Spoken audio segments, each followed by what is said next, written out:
సంక్రాంతి బరిలో నిలిచిన డాకు మహారాజ్ సంచలన రికార్డులను నమోదు చేస్తుంది. మనం మొదటి గంటలోనే మనం దీని మీద పబ్లిక్ టాక్ మీద ఒక వీడియో చేసుకున్నాం. మంచి స్పందన వచ్చింది.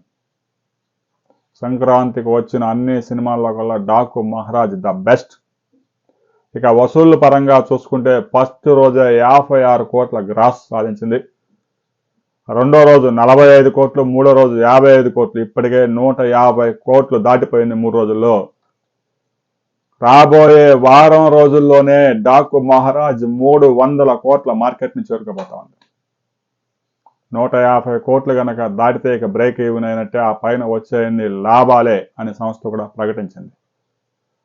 బాలకృష్ణ కెరీర్లోనే అతి పెద్ద హిట్గా డాకు మహారాజ్ నిలిచింది.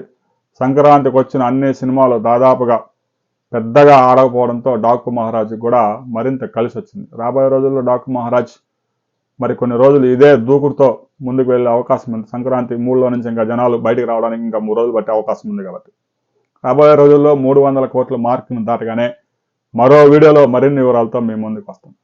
డాకు మహారాజ్ ఎలా ఉంది అనే విషయాన్ని మీరు కామెంట్ చేయండి.